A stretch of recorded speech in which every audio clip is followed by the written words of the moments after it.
아멘. 반갑습니다.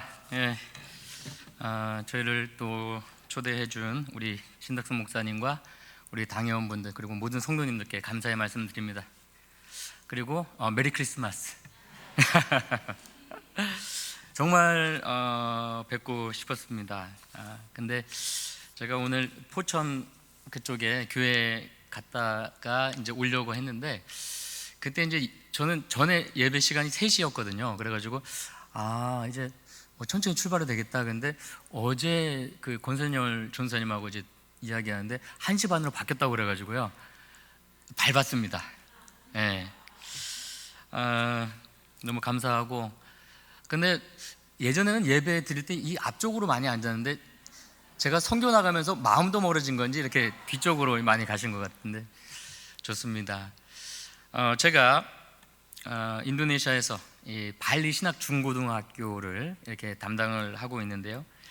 제가 사역을 이제 3년 이제 하고 있잖아요. 근데 그 3년을 하면서 중점을 둔 두 가지 테마, 두 가지 주제가 있습니다. 그게 뭐냐면 공존과, 제가 이렇게 공존하면 공감 이렇게 나오셨는데 공존과 공감입니다. 왜 이 주제를 가지고 제가 3년 동안 계속 사역을 하느냐, 제가 사역하고자 하는 그 마음을 제가 이 시간부터 공유를 하도록 하겠습니다. 환경보호를 주제로 이렇게 미인을 뽑습니다. 세계 4대 미인 그 선출 대회 중에 하나가 미스 어스입니다. 2022년 PPT네요. 네.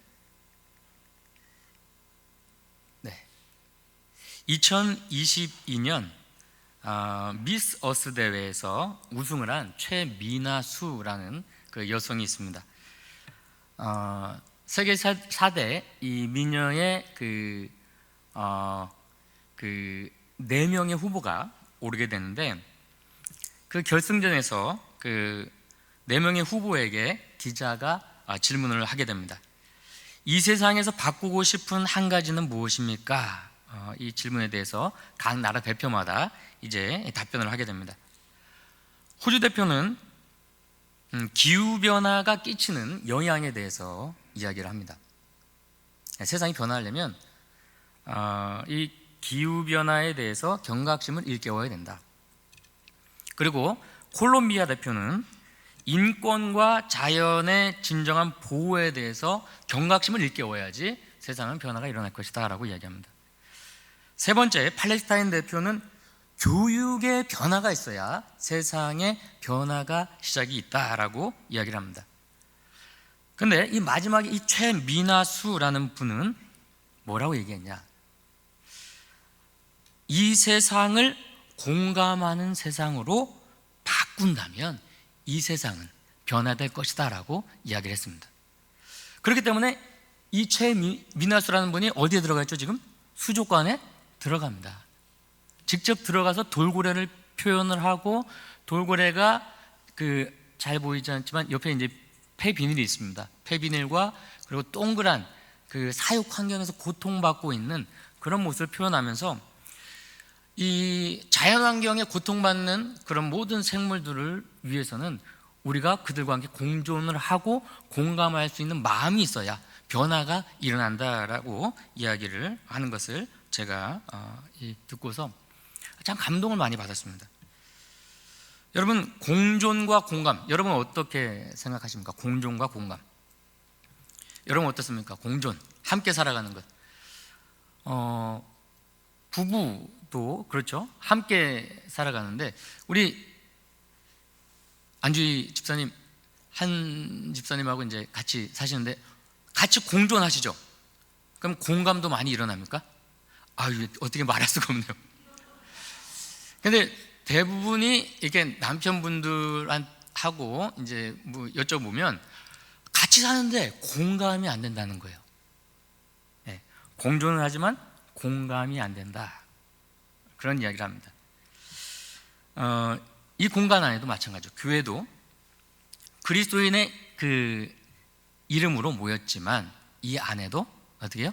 같은 공존, 이 공간이 있지만 공감하지 못하는 경우도 있다라는 겁니다. 제가 참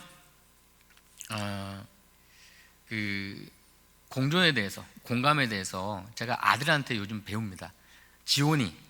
지온이에게 이제 제가 배우고 있는 게 뭐냐면, 얼마 전에 저희 집에 고양이 코코를 키우거든요. 코코를 키우는데 지온이가 비염이 되게 심해요. 그래서 지온아, 네가 비염도 심하고 피부도 알레르기도 있고 하니 이제 코코를 버려버리자, 제가 이야기했어요. 근데 지온이가 하는 얘기가, 아빠, 아파도 함께 살아야지. 여러분, 공존이라는 게 이겁니다. 공감이라는 게 이겁니다. 서로 함께 있고 서로 아픔을 이해하고 공감할 수 있는 거예요. 그런 세상이 오면 얼마나 좋을까요? 예수님도 마찬가지죠. 2000년 전 예수님은 저 높고 높은 저 하늘에만 계시지 않았죠. 그죠? 이 땅의 인카네이션, 인류가 처한 이 죄악된 이 삶을 타개하기 위해서 공존을 선택하시고, 인류의 죄로 인한 이 인생의 아픔을 어떻게 하셨습니까? 공감하시고 어디에 달리십니까? 십자가에 달리신 것이죠. 마태복음 1장 23절 말씀, 이 말씀은 이사야서 7장 14절에 미리 예언된 바 있습니다. 보라, 처녀가 잉태하여 아들을 낳을 것이요, 그 이름을, 엇갈리네요. 임마누엘이라. 임마누엘이 무슨 뜻이죠? 하나님이 우리와 함께 계신다. 여러분, 하나님은요, 예수님은 저 멀리 높은 곳만 계신 게 아니라 이 낮고 낮은 땅에 오셔서 우리와 함께 하시고자 이 땅에 오셨다라는 겁니다.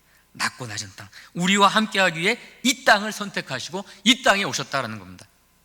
그냥 오셔서 함께 하신 것이 아닙니다. 히브리서 4장 13절 말씀을 보면, 우리의 대제사장 예수는 우리의 연약함을 동정하지 못하실 분이 아니다 라고 말씀합니다. 이 원뜻은 뭐냐면, 같은 감정을 가지지 못하실 분이 아니다라는 거예요. 우리의 아픔, 우리의 슬픔, 우리의 고통, 인류가 처한 모든 상황을 공감하고 계신다라는 겁니다. 여러분, 경제 사정이 여러분 어떠십니까? 요즘에 트럼프가 관세 폭탄을 내리면서 나라마다 혼돈을 겪고 있는 걸 보게 됩니다.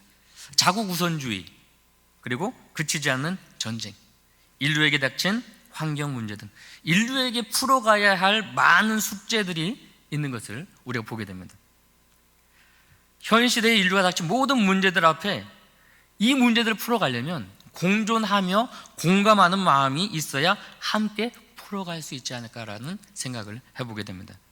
오늘 읽은 이사야서 말씀은 메시아가 이 땅에 오면, 예수 그리스도가 이 땅에 오면, 예수 그리스도가 통치하면 어떤 세상이 도래할 것인가에 대해서 이야기하며 공존을 이야기합니다. 자, 그런데 이사야가 얘기한 이 메시아 예언은 이 땅에서 이루어질 수 있을까요? 자, 한번 읽어볼까요? 이리가 어린 양과 함께 살고, 표범이 어린 염소와 함께 눕고, 송아지와 어린 사자와 살찐 짐승이 함께 있어서 어린아이에게 끌리며, 암소와 곰이 함께 먹으며 그것들의 새끼가 함께 엎드리며, 사자가 소처럼 풀을 먹을 것이며, 젖 먹는 아이가 독사의 구멍에서 장난하고 어린아이가 독사의 굴에 손을 넣을 것인데, 내 거룩한 산 모든 곳에서는 해됨도 없고 뭐도 없다, 상함도 없을 것이다 라고 이야기합니다. 여러분, 여기에 공통된 단어가 뭐예요? 어린이란 단어입니다. 어린. 이리가 약하디 약한 어린 양과 공존할 수 있을까요? 현 세상에서 표범이 어린 염소와 함께 살 수 있을까요? 우리의 사는 현실에서는 불가능한 삶입니다. 사람도 마찬가지죠. 인류도 마찬가지죠.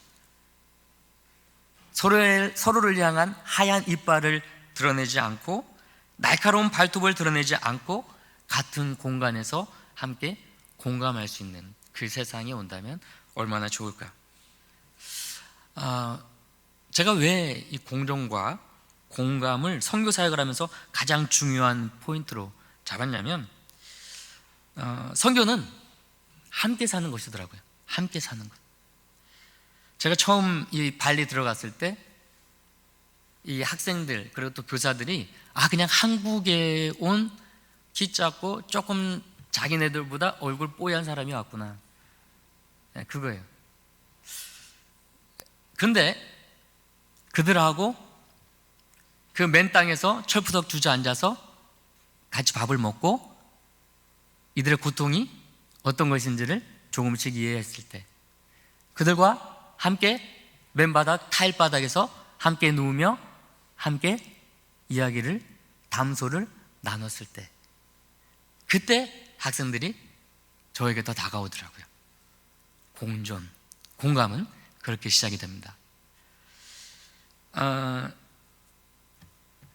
같은 곳에 있어도 그들의 삶을 이해하지 못한다면 공존을 할 수 있어도 공감은 할 수가 없다라는 겁니다.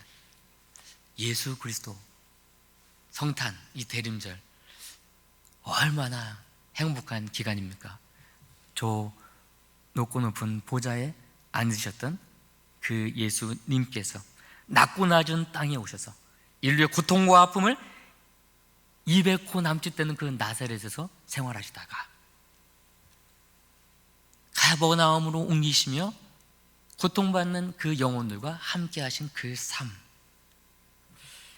여러분, 예수님이 주로 사역하신 곳이 어디입니까? 어디예요? 갈릴리예요. 갈릴리는 어느 곳인가 하면 예수님이 주 무대예요.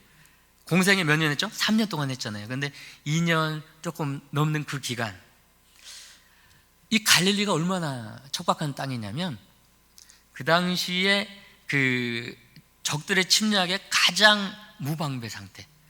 그러니까 아수르하고 바벨론하고 아람, 그 북이스라엘 침략할 때 가장 먼저 들어왔던 곳, 가장 황폐한 땅이 바로 갈릴리 지역이었습니다. 한번 말씀 한번 읽어볼까요? 자, 제가 읽어드릴게요. 이사야서 9장 말씀 읽어드립니다. 전에 고통받던 자들에게는 흑암이 없으리로다. 옛적에는 여호와께서 스불론 땅과 납달리 땅이 멸시를 당하게 하셨더니, 멸시를 당한 겁니다. 엄청난 적의 침략으로 이방인이 많이 있고 그리고 황폐하던 땅으로 변모되었습니다. 해변길과 요단 저쪽 이방의 갈릴리를 영화롭게 하셨느니라. 흑암에 가던 백성이 큰 빛을 보고 사망의 그늘진 땅에 거주하는 자에게 빛이 빛이로다. 근데 이것이 마태복음 4장 13절에 이루어집니다. 이사야의 말씀을 이루고자 예수님께서 가버나움에 사시고 이 말씀을 이루었다라고 마태복음 보면 나와 있습니다. 예수님 사역하신 이 갈릴리 땅은요, 정말 척박한 땅입니다. 솔로몬 왕이 있을 때에, 그때 솔로몬 건축할 때에, 성전을 건축할 때에 목자재 같은 거, 뭐 필요한 기구, 뭐 도구 같은 거, 그거를 이제 두로왕 히람에게 부탁을 합니다. 근데 그때 두로왕 히람이 이제 갖다 주고, 솔로몬 왕이 대가로 이제 땅을 줍니다. 준 땅이 어디냐면 갈릴리 땅을 주는데, 이제 이 솔로몬 왕이 보니까 마음에 안 든 거예요. 그때 뭐라고 하냐면 가불 땅이다 이렇게 합니다. 가불이 뭐냐면 그냥 가불한다는 게 아니고 척박하고 황폐한 땅이다라는 이야기입니다. 그러니까 마음에 안 들었던 거예요. 그만큼 갈릴리는 척박하고 황폐한 땅이다라는 것이고, 요한복음 1장을 보면 나다나엘이 이야기합니다. 뭐라고 이야기하냐면, 나사렛에서 선한 것이 나올 수 있겠느냐 또 물어봅니다. 그러니까 그만큼 갈릴리 지역에서는 선한 것도 나올 수 없고 황폐하고 척박한 땅이었다라는 겁니다. 그런데 예수님은 어디를 찾아가십니까?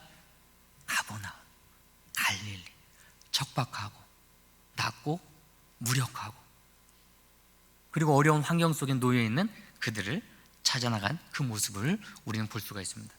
인도네시아 땅으로 돌아가 볼까요? 물 한 모금 마시고 하겠습니다. 인도네시아도 마찬가지입니다. 1511년 포르투갈의 지배를 받게 됩니다. 그리고 1811년 또 영국의 지배를 또 받게 됩니다. 근데 그 전에 1605년부터 1942년까지 네덜란드 또 지배를 받게 되는 거예요. 함께. 그리고 1942년부터 45년까지 또 일본의 지배를 받게 됩니다. 적박한 땅입니다. 그리고 종족이 많아요. 종족이 300종족이라고 얘기하지만 더 많아요. 언어는 또 제가 들어보니까 700 언어래요. 경기도마다 또 지역마다 또 다르다는 거예요. 섬은 얼마나 많은지 섬이 17,000개가 됩니다. 이게 통합이 안 되는 겁니다. 통합 행정 시스템을 구축할래야 구축할 수가 없는 거죠. 오랜 식민 지배, 다민족 국가, 정말로 어려운 환경에 놓인 나라가 바로 인도네시아죠. 그리고 사실은 정치적으로도요, 상당히 불안합니다. 조코 위도도가 있을 때 조금 이제 경제가 좀 더 낫었거든요. 근데 이제 프라보어 대통령이 이제 집권하면서 조금 상황이 어려워졌다라는 그 얘기도 있습니다. 근데 이제 거기서 이제 제가 학교에서 이야기하면서 교사들과 이야기하면서 그때 한 얘기가 뭐냐면, 야, 인도네시아 사역하는데 난 너무 행복하다. 근데 본인들 행복하지 않다는 거예요. 왜 그러냐? 자기는 자기 나라가 마음에 안 드는 거예요. 그리고 꼴 없이라고 얘기하는데 부정부패가 너무 많다, 그런 얘기를 하는 거예요. 제가 이제 공항에서 어떤 그 행정적인 걸 처리하기 위해서 이렇게 좀 어디 다른 데로 이제 이동할 때가 있었는데, 그때 경찰이 이래요. 직접 자기 지갑 있잖아요. 지갑을 이렇게 갖고 와요. 그래가지고 이게 이렇게 딱 벌리면 너도 좋고 나도 좋고, 네, 직접 그렇게 합니다. 그런 땅에 부정과 부패, 그리고 또 척박한 땅, 황폐한 땅, 그 땅에 제가 사역을 합니다. 근데 그런 나라에서 힘겹게 살아가는 그런 학생들, 그들을 다시 양육시켜서 돌보고 교육시켜서 누구로 만듭니까? 하나님의 선지자, 목회자, 선교사, 기독교 교육가를 만들어내고 있습니다. 발리 사역 소개를 한번 이렇게 하면 좋겠습니다. 자, 그죠? 옆에 빵네오 선생님 원래 오늘 오려고 그랬는데 못 왔습니다. 오늘 다른 데로 가 있나 봐요 지금. 그리고 저기 선임성 교사님, 그리고 또 뒤에 중학교 교장 선생님 있습니다. 교장 선생님, 이렇게 고등학교 교장 선생님이 있고요. 제 이렇게 스토리 넘어가겠습니다. 부끄러우니까.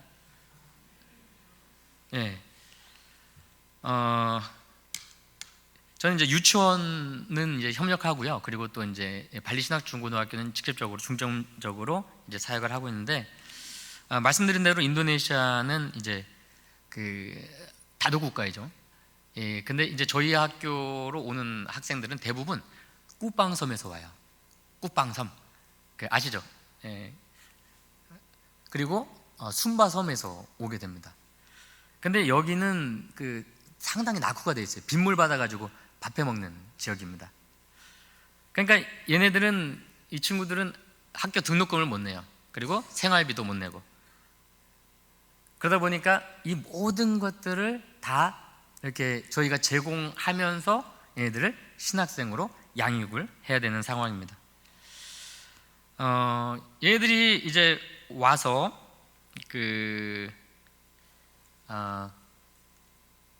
잠깐만요, 넘어가겠습니다. 얘네들이 와서 공부를 하는데, 저희는 말씀드린 대로 신학을 배웁니다. 이 학교는 두 기관이 있어요. 뭐냐면 교육부가 있고 종교부가 있습니다. 근데 교육부는 이렇게 유치원, 초등학교, 저희가 이제 또 유치원도 있고 초등학교도 있는데 거기는 교육부 소속이에요. 그래서 거기에서 다른 선교사님이 맡아서 이제 사역을 하고 있고요.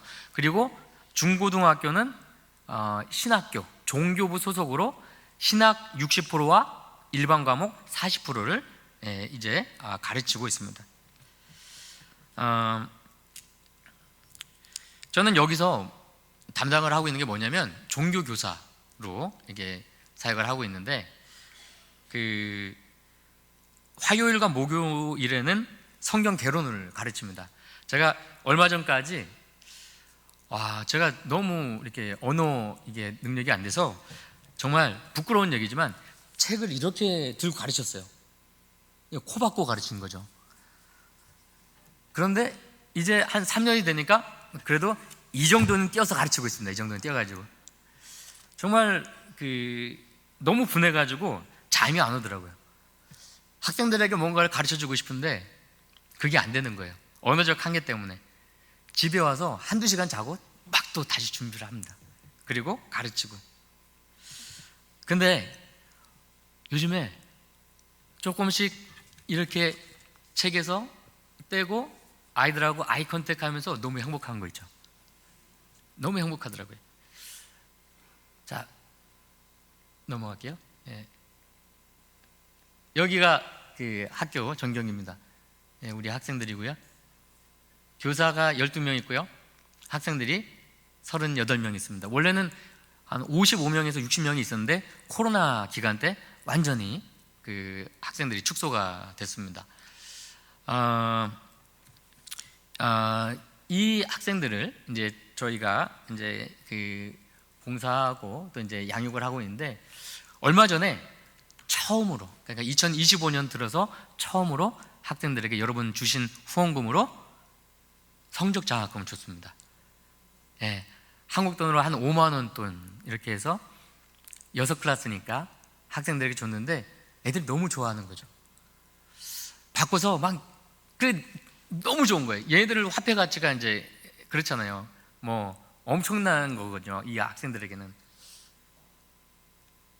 그리고 이 교회에서 준 그 후원금으로 이렇게 또 학교 발전 기금도 이렇게 주고요. 1대1 후원을 합니다. 그래가지고 요즘에 처음에 한두 명 줬었는데 요즘에는 1대1 후원을 또 12명, 13명 하고 있습니다. 처음에는 정말 척박했죠. 제가 발리신학중고등학교를 담당하면서 가장 많이 했던 그 문장이 뭐냐면 어떻게 하지? 였습니다. 어떻게 하지? 어떻게 하지? 어떻게 하지? 그런데 하나님께서 하나하나 채워가는 것을 지금 볼 수가 있습니다. 학교도 보수하고요, 선풍기도 설치하고요, 기숙사에 밥도 먹이고요. 너무나도 행복한 겁니다. 자, 또 보세요. 여러분이 하고 있는 겁니다. 자, 지붕이 뭐 날아가요 그냥. 그래서 지붕 공사도 하고, 그리고 아이들 교복도 나눠주고요. 이제 이 교복 같은 경우는 이제 그 돈이 없어서 학생들도 교복이 왔다 갔다 해요. 똑같이 이게 맞출 수가 없어서 뭐 1학년 들어온 애들 그 교복 색깔이 약간 다르고 막이 다르거든요. 근데 한국에서 철진한 거 있잖아요. 그거를 싸게 들여와요. 그래가지고 이제 학생들에게 이렇게 입혀줍니다. 근데 옆에 남자들은 누구냐면 교사들입니다. 교사들이 왔는데 아니 학생들 줄 교복인데 자꾸 막 이렇게 만지작만지작거리는 거예요. 아니 왜 그러냐, 이거 학생들 줄 건데. 근데 한국의 질이 좋으니까 자꾸 만지작만지작거리고 이 자리를 뜨지 않아요. 와이셔츠를 입고 넥타이를 매보고. 끝내는 좋습니다. 네. 그거를 입고 다녀요. 네, 교장이건 교감이건. 자, 이거 뭐냐면 기숙사 물품 전달. 이렇게 제가 후원금 오면 돈을 모아놔야 돼요. 살도록 막 쓸 수가 없어요. 모아놨다가 필요한 데 써야 되거든요. 기숙사에다가 선풍기 설치해주고, 그리고 밑에 장판 같은 거 해주고, 청소도구 해주고. 웃는 모습 보이세요?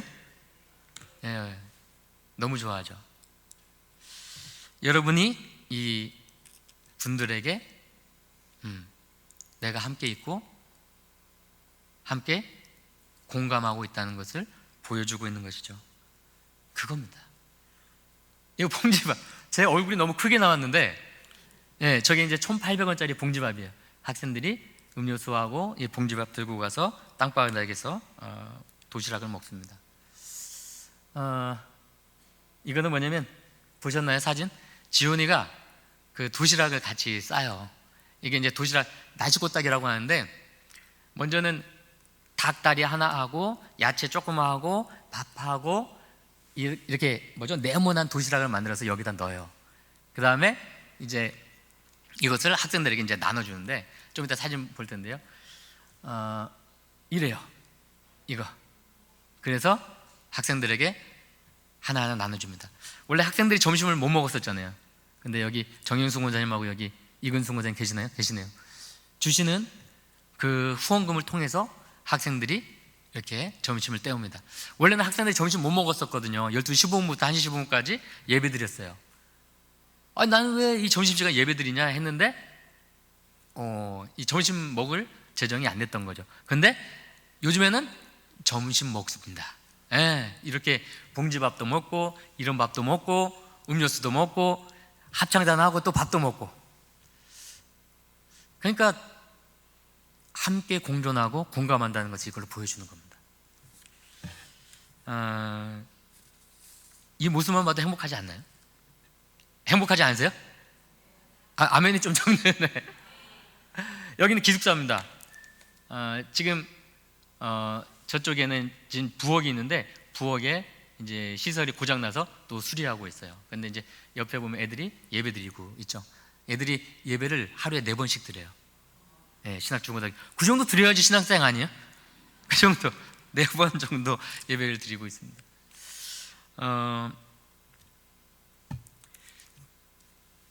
이 기숙사가 이제 있는데 조금 좁아서 지금 이제 이전 계획을 좀 하고 있습니다. 자, 여기는 이 친구들은 누구냐면 이번에 신입생이에요. 10명. 순바 그 섬에서 온 그 신입생인데 순바는 이제 빗물 받아가지고 밥을 해 먹잖아요. 근데 이제 얘네들이 올 때 비행기 값까지 다 줘야 되는 거예요. 근데 얘네들이 또 무슨 옷을 갖고 왔냐, 발리 공부하러 올 때 옷도 안 갖고 왔어요. 그래가지고 옷도 해줘야 되고 밥도 먹여야 되고 채워줘야 되고, 근데 하나하나 이게 채워지더라고요. 자,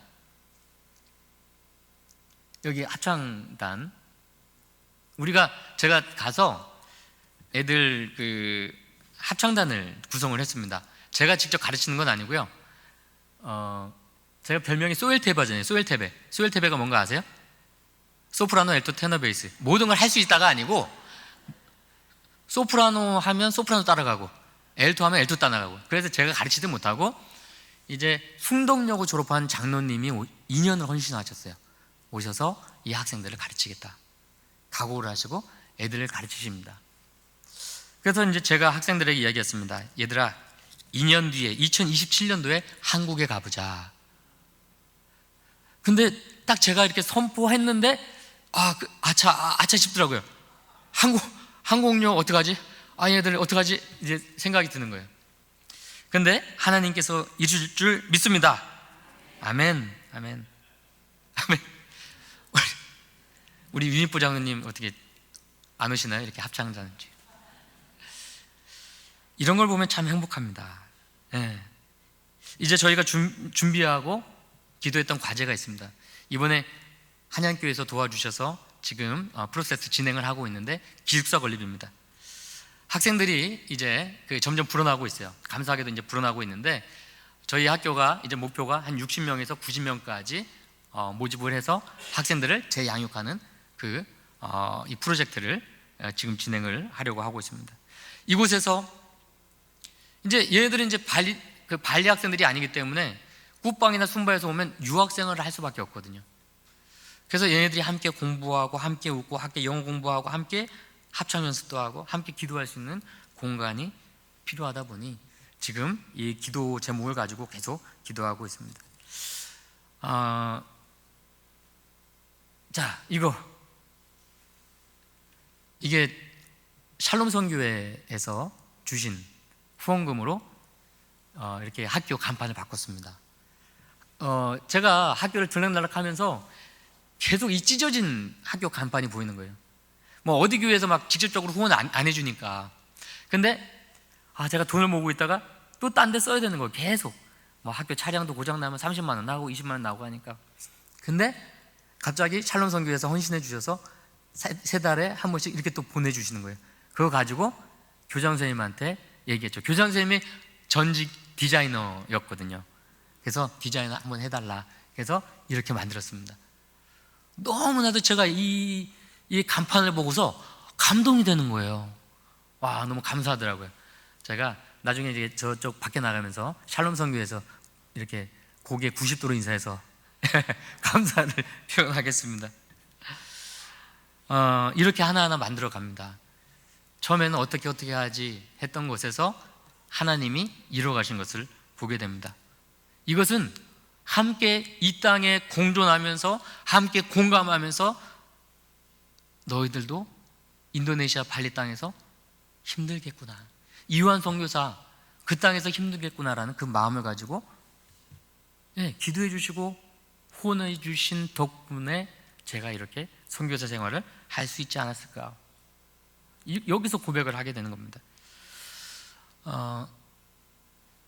학교를 저희가 졌잖아요.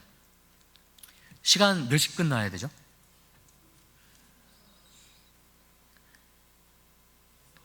계속해야 됩니까? 학교 짓게 된 경위만 말씀드리고 마무리하도록 하겠습니다. 학교를 2013년도에 원래 여기 오려고 했던 그 고등학교 교장 선생님이 쌍신하르라는 교회에 담임 목회를 하고 있었습니다. 그때 이제 굿방이나 순바에서 온 학생들을 모아서 4명을 이제 양육을 하고 있었는데, 이분이 그 티칭 능력이 상당히 탁월한 분이에요. 뭐든 잘하세요. 그러다 보니까 학생들이 몰려서 17명이 된 거예요. 그런데 이제 인원이 늘다 보니까 한 교회에서 감당할 수 있는 인원이 안 되더라고요. 그래서 그 당시에 그 선임 선교사님, 하성순 선교사님하고 김수산 선교사님, 선임 선교사님이죠. 이제 유치원하고 초등학교를 이제 잘 운영을 해오고 계셨거든요. 지금 임마누엘 유치원하고 발리 초등학교 같은 경우는 발리에서 탑 2위입니다. 그러니까 엄청나게 지금 인지도가 높은 학교가 됐어요. 그래서 이 빵네오 교장 선생님이 와서 우리 학교도 좀 부탁을 드린다, 이 말씀을 한 거죠. 근데 이제 2017년도면 이제 그 선임 선교사님은 은퇴하고 이제 들어가실 나이가 돼서 이제 후원도 이제 점점 끊어지고 은퇴 준비를 하고 있었거든요. 그래서 이제 선임 선교사님 말씀을 했어요. 이 빵네오 교장 선생님한테. 그때는 목사님이었죠. 그냥 나는 이제 은퇴하고 나는 후원도 다 끊기고 해서 난 도저히 못한다. 그리고 이제 외면을 한 거예요. 그냥 모른 척 한 거죠. 근데 이제 기도하다가 도저히 안 되겠는 거예요. 마음에 가책이 있고 해서 이제 그 여자 김수산 선교사님이 이 기숙사가 아니고 폐공장이었거든요. 폐공장에 이 17명이 2층에 있었던 거예요. 그때 17년도에 한양교회 청년부 갔었잖아요. 그때입니다.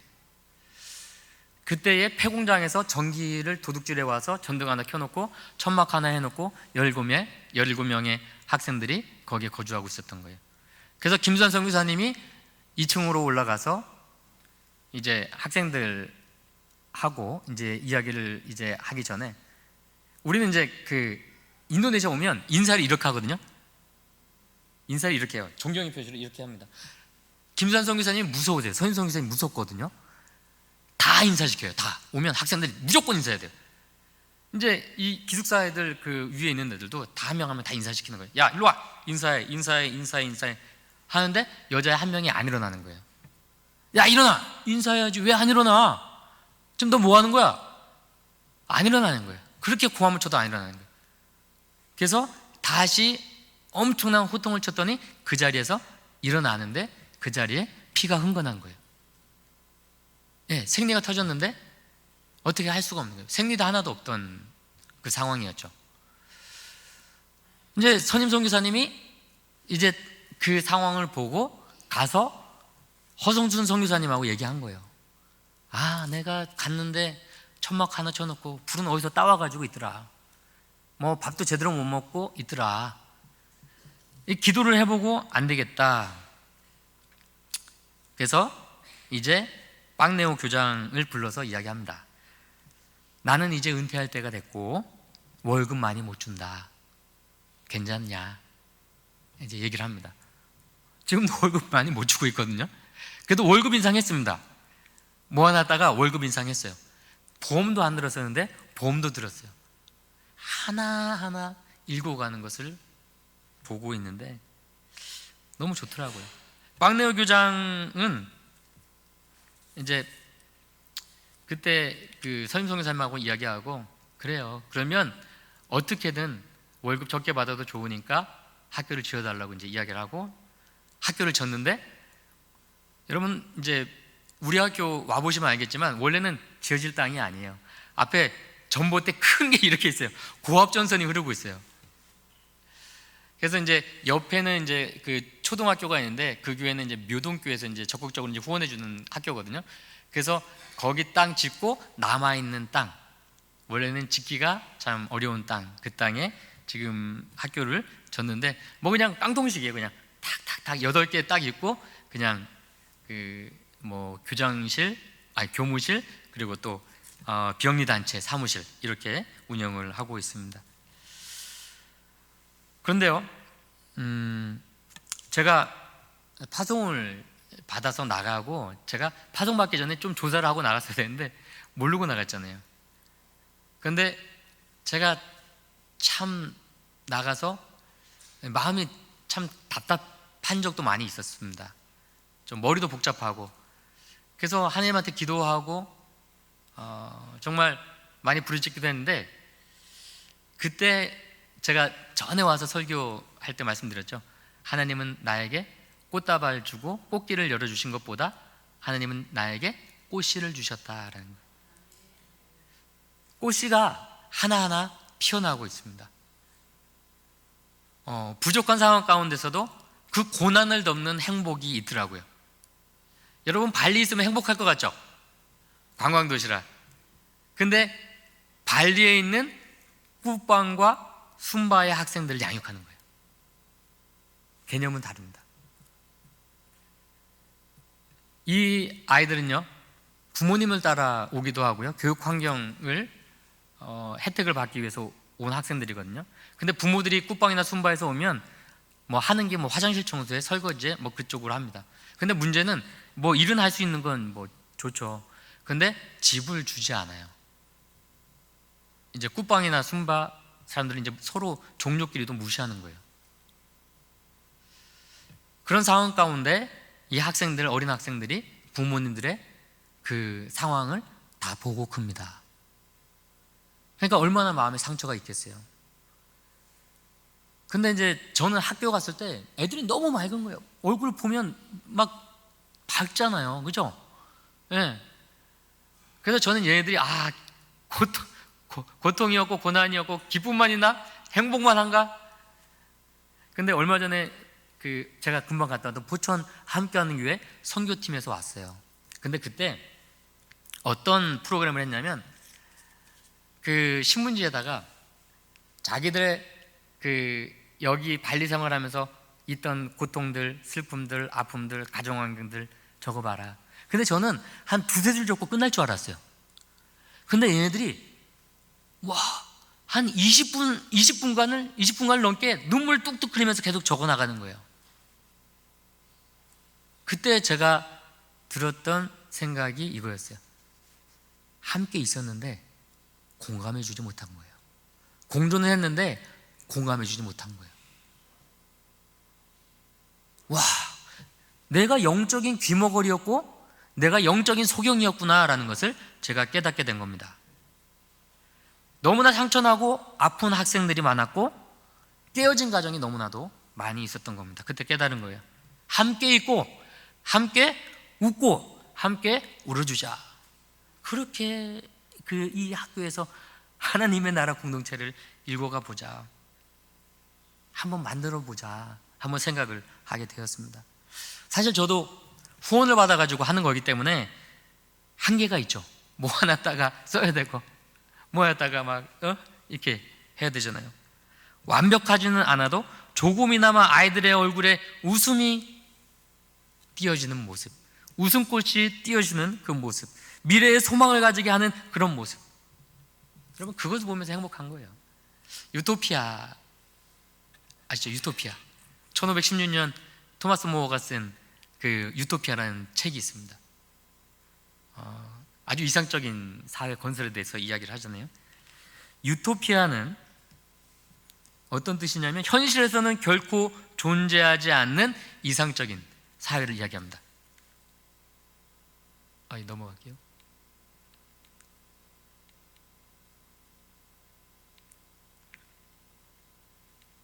할 게 많았는데 지금 짧게 한 겁니다.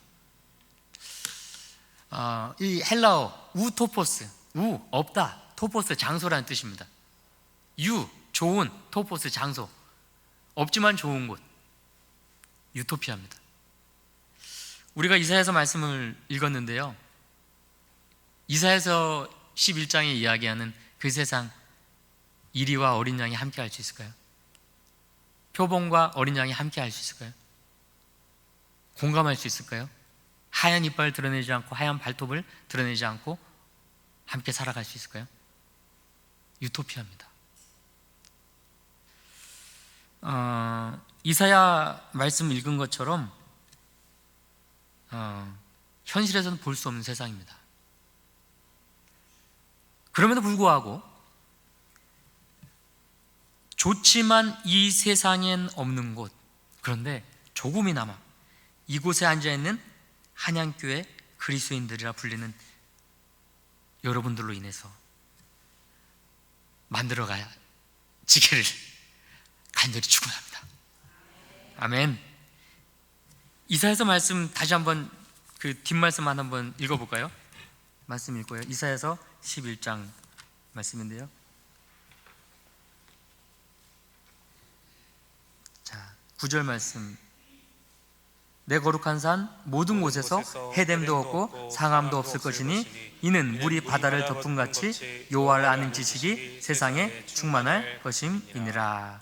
또 10절도 한번 읽어볼게요. 그날에 이새의 뿌리에서 한 싹이 나서 만민의 기치로 설 것이요 열방이 그에게로 돌아오리니 그가 거한 곳이 영화로우리라. 메시아 예수 그리스도가 있는 그곳이 어떻게 된다고요? 영화롭게 될 것이다.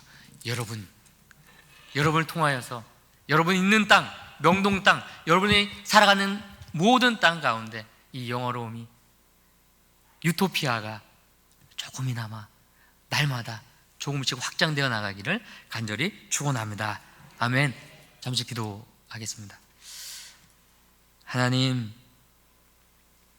낮고 낮은 자들을 찾아가 회복시키시고 일으켜 세우신 그 예수님의 공종과 공감할 수 있는 그 마음, 낮고 낮은 그 곳마다 그곳으로 흘러가신 예수 그리스도의 그 사랑, 그 예수님의 모습이 우리의 모습이 되게 하여 주옵소서.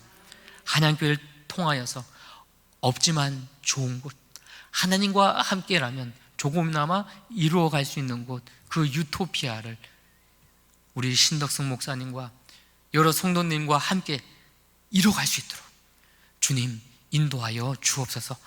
하나 되고 공존하고 공감하여서 이 교회 가운데 예수 그리스도의 그 사랑이 흘러넘치는 놀라운 하나님의 능력이 넘치는 그 교회가 될 수 있도록 인도하여 주옵소서.